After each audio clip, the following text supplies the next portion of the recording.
Vamos a revisar noticias internacionales. Estamos junto a Carlos Greitz. ¿Cómo está? Hola, buenas tardes. Estamos atentos a lo que está ocurriendo en torno a la muerte del opositor ruso Alexei Navalny. Han pasado los días. Por ejemplo, la madre de Navalny todavía no recibe el cuerpo. Sí. Hay muchísimas denuncias respecto de lo que está ocurriendo después de la muerte de Navalny en el Ártico, en esta prisión. La viuda también se ha sumado a esas peticiones de poder tener el cadáver, algo que según ella denuncia todavía no se logra por que se lo niegan las autoridades rusas. Claro, acusan trámites burocráticos desde la autoridad rusa, pero la verdad es que todo está tejido en medio de un manto de dudas. Y el video que ustedes están viendo es el que publicó precisamente Yulia Navalnaya, la viuda del opositor ruso. Lo publica en redes sociales hoy. Ustedes están viendo allí el mensaje en lengua rusa, pero dice: voy a seguir luchando por la libertad del país, y acusa directamente a Vladimir Putin de estar detrás de la muerte de su marido. Putin mató al padre de mis hijos, dice Yulia Navalnaya en un video conmovedor, pero que además muestra dentro de la oposición cada vez más debilitada en Rusia, quizás a una nueva figura, probablemente. Obviamente respetando el duelo y generando también el debido respeto a la conmoción que puede haber en términos de la muerte de Navalny. Luego pronto tendrá que articularse una vez más, como en tantas ocasiones, una voz opositora, de las cuales han sido acalladas muchísimas en los últimos 20 años en Rusia. Claro, y ahí está la duda si es que finalmente será ella la heredera política. Ahora, ¿Vladimir Putin no se ha pronunciado sobre este tema? No, específicamente no ha habido ningún pronunciamiento. Ustedes saben que en Rusia está todo absolutamente controlado. Los medios que asisten a los encuentros gubernamentales, las preguntas que se le pueden hacer, casi no se le pueden hacer preguntas a Vladimir Putin, emite mensajes grabados, no todos los días además, generalmente sale a hablar el ministro de Defensa o alguna otra autoridad, principalmente ligado a lo que ocurre entre Rusia y Ucrania. Por lo tanto, no ha habido voces mayores respecto de lo que ocurre con estas versiones y con esta oposición. Estaba purgando una pena de 19 años Navalny, pero estaba en un lugar absolutamente confinado, en medio del Ártico. Eso es parte de lo que relata la viuda del opositor. En el video revisamos un extracto. Hola, soy Yulia Navalnaya. Hoy me gustaría dirigirme a ustedes en este canal. No debería estar aquí, no debería estar grabando este video. Otra persona debería haber estado aquí, donde estoy ahora. Pero Vladimir Putin mató a este hombre. Hace 3 días Vladimir Putin mató a mi marido, Alexei Navalny.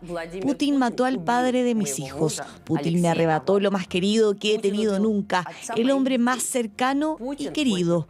Por lo que es más, Putin se llevó a Navalny lejos, en algún lugar de una colonia en el lejano norte, más allá del círculo polar ártico, en el invierno eterno. Mató no solo a un hombre, Alexei Navalny. Junto con él, Putin quería matar nuestras esperanzas, nuestra libertad, nuestro futuro. Y a propósito que yo te comentaba, Pati, del exhaustivo control que hay de la información en Rusia, también hay un control de lo que ocurre en las calles. Claro. Están prohibidas todas las manifestaciones en contra del Kremlin y sus decisiones desde hace ya muchos años. Y por eso es que estas protestas, que se registraron principalmente en San Petersburgo, pero también en otras ciudades, son absolutamente ilegales y han sido reprimidas fuertemente, con más de 400 detenidos en el último fin de semana, desde que se registró la muerte de Navalny. También en Siberia, en Krasnodar, en distintos lugares de Rusia ha habido manifestaciones, pero lo cierto es que la oposición hoy día a Vladimir Putin, en año electoral además en Rusia, parece no tener ninguna posibilidad de repercusión de sus postulados. Claro, pero siempre llama la atención cuando hay protestas en Rusia, precisamente por todas estas restricciones, y no todos se atreven a salir a protestar. Vamos a ver qué es lo que ocurre en los próximos días, porque de todas maneras son una cantidad importante los detenidos finalmente. Así es, y solo para que ustedes sepan, los detienen, les toman todos sus antecedentes, les registran todo su historial, no solo a quienes se manifestaron y a quienes fueron detenidos, también a los reporteros de los medios de comunicación que fueron a cubrir esta protesta, que no corresponde a medios estatales, precisamente. Así es que ese nivel de control está teniendo hoy día Vladimir Putin en Rusia para evitar cualquier atisbo de oposición en ese territorio. Mientras tanto, bueno, se le vio riéndose, haciendo chistes en su última aparición a Navalny en un video. ¿Se acuerdan que hemos estado viendo eso que ocurrió antes de que se confirmara su fallecimiento? Bueno, en el registro se le pudo ver sano, se le pudo ver sin ningún tipo de enfermedad, indicio que pudiese determinar. Ese era un dato clave como para poder advertir de que estaba enfermo, y eso explicaría lo que le ocurrió a esta muerte tan repentina. Así es, se lo estaban procesando por una de las tantas causas por las que era perseguido.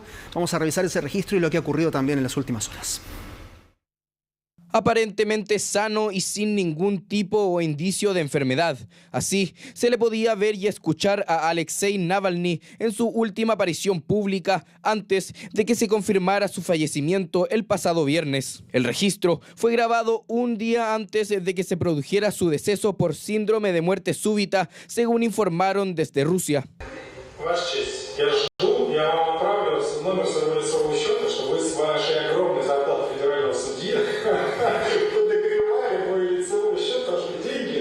Irónico y de buen humor, se mostraba mientras comparecía ante el tribunal en la última audiencia judicial que participó por una de las causas que lo tenían en una cárcel en el Círculo Polar Ártico.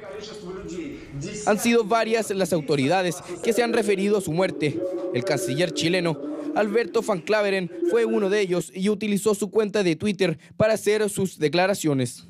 Un defensor de los derechos humanos que dio testimonio de valentía y compromiso y que sufrió una persecución implacable en su país.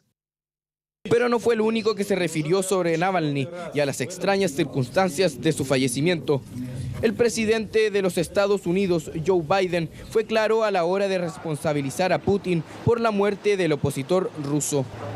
He oído varias cosas, no me lo han confirmado, pero lo más factible es que Putin es el responsable, ya sea que ordenó o que es responsable de las circunstancias en las que puso a ese hombre, y simplemente no se puede tolerar.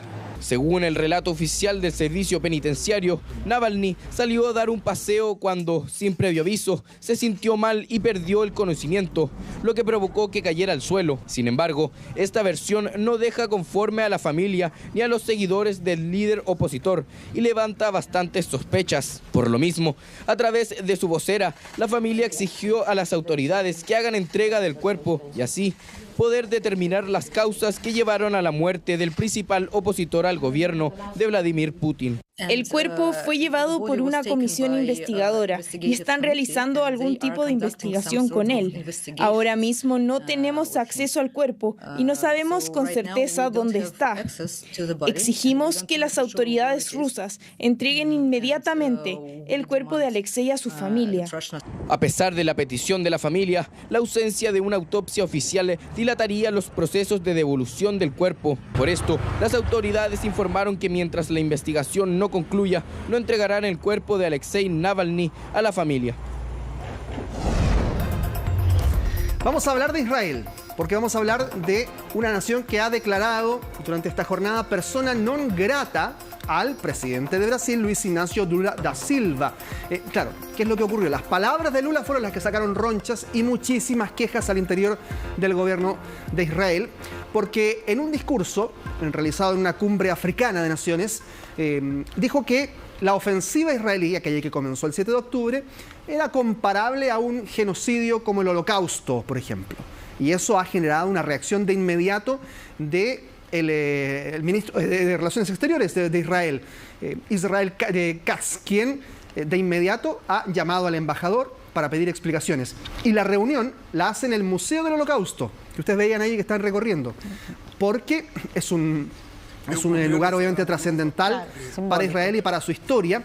Y lo que dice el canciller israelí es importante. Dice, lo cito en el Museo del Holocausto porque aquí están los vestigios del ataque a millones de personas, incluida parte de mi familia, le dice Katz. Obviamente entregando ese antecedente para que probablemente tenga más profundidad, también más peso el argumento de el reclamo que le hacen a Brasil en este caso y a su presidente Lula da Silva. Dice Lula en su discurso ayer que Israel lo que intenta es emular a Adolf Hitler al cometer un genocidio en el enclave palestino donde más de 29.000 gazatíes, y eso es un hecho, han muerto en 136 días. Claramente habrá reacciones, probablemente, dentro de las próximas horas también desde Brasil. Lo cierto es que estas declaraciones han generado esta declaración de persona non grata al mandatario sudamericano. Recién estaban viendo Pato Angulo, con nuestro meteorólogo, lo que ocurre con los fenómenos meteorológicos, los fenómenos naturales. La sequía es uno de ellos, la escasez de agua. Y en México hay una crisis en este instante del agua potable. El problema puede agudizarse y han señalado a las autoridades que solo hay suministro garantizado en este instante para los próximos 6 meses de mantenerse este estado en una ciudad de más de 20 millones de habitantes, la mayor capital de Latinoamérica. Ciudad de México está en crisis en este instante. Igual, qué complejo, porque cuando hay situaciones de escasez hídrica, siempre está la amenaza de que pueda ocurrir algo con el agua potable, pero dices tú que ya está produciéndose ese tipo de efectos. Lo que pasa es que este invierno no ha llovido prácticamente nada en el territorio mexicano, especialmente en el norte y en el centro, y además hay una mala gestión, han dicho, de las bombas de agua, de los pozos. Se ha ido reduciendo también la capacidad de estas plantas, del sistema interconectado de agua potable en todo México. Está hoy día operando el 50% de su capacidad. Pero se están preparando, o ya empezó algún tipo de racionamiento. Están haciendo un ligero racionamiento interno a nivel de la empresa sanitaria. Pero por ahora a la ciudadanía no le han obligado a racionar el agua. Pero lo cierto es que ya probablemente esto pueda comenzar a ocurrir, porque no viene el invierno, viene el verano en esa zona. Ya está pasando el invierno. Esta era la instancia para que pudiesen recuperar algo de agua. La capacidad de almacenar agua entonces es mucho menor de aquí a los próximos meses, y por eso es que más la falta de mantenimiento, la escasa recarga pluvial, todo esto ha hecho que el agua de lluvia que haya se va perdiendo también, no genera la misma capacidad, y por lo tanto es en México la situación muy pero muy compleja en términos de la sequía y el agua potable, en este caso, que no ha podido ser procesada para millones de personas.